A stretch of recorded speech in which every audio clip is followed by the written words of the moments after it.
kids' hands are busy. Sometimes their mouths are moving and they're saying things they couldn't communicate before, or they're painting things that they couldn't communicate before, and we want to give them those tools.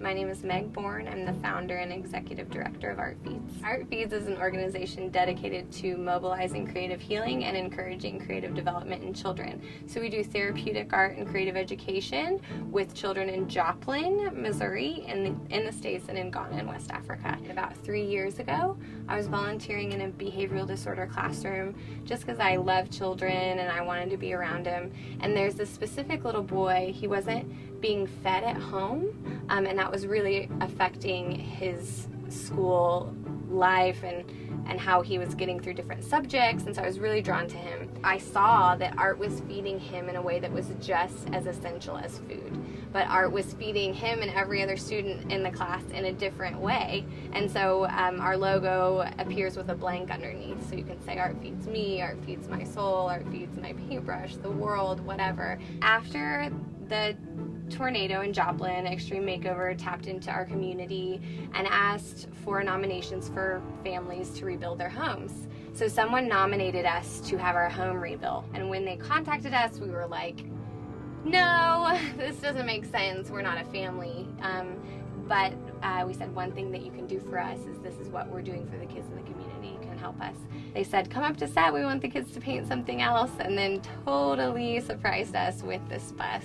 So on the outside, it has this beautiful artwork by Hannah Stauffer, and on the inside, everything is child-sized, and there's tables, easels, every nook and cranny is filled with art supplies for the kids, and the Mobile Art Center is exactly what we needed for our programs because we are entirely mobile. We meet the kids where they're at, whether it's at YMCA, Boys and Girls Club, or their school.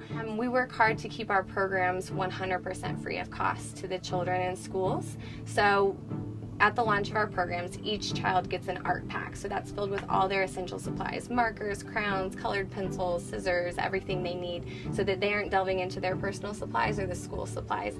They really cater to what our students need specifically. We have mostly sensory issues here in our school, and they do a really good job to pay attention to those individual needs of the students. It's probably one of the most challenging things I've ever done. But on the other hand, it's probably the most rewarding thing I've ever done. We teach art through an aspect of, we teach the fundamentals of art, but with that, our focus is to give them a voice to speak out of. These children have overcome different obstacles. In Joplin, almost all the children we work with have survived the tornado and suffered through that trauma. And done art therapy with our kids every Tuesday. You know, art is a fabulous way for kids to get out their emotions about what they're feeling after the storm. I know how they feel when they're missing their home or they're missing a family member or friend.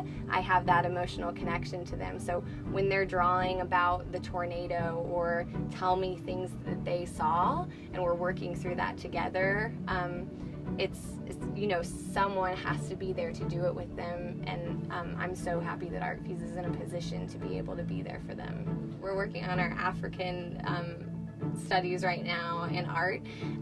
So today we made masks and just let the kids play, and then this afternoon we worked with our teachers, which is something very special to us.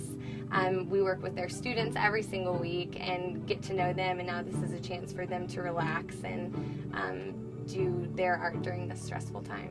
You know, our teachers have been through just as much tragedy as our kids have, and our teachers needed art therapy too. So I asked Art Feeds to come in and do a workshop with my teachers, give them a chance to relax, get out their feelings. It also gives them the time to communicate. You know, art is a wonderful way to relax, but also when you're doing art, you tend to talk more and you can open up about what's going on in your class and share ideas with other colleagues. So it was a way for us to communicate with each other and have a little bit of fun also. When I was 19 and started Art Feeds, it was such an accident. You know, there was this one little boy and I was fulfilling this one need, and it grew into something larger. And it's been the best accident that has ever happened to me. It's turned into my life's work and has been the biggest blessing to be able to work with all these kids every week and watch them grow in self-confidence and heal past the trauma they've faced. It's been absolutely amazing.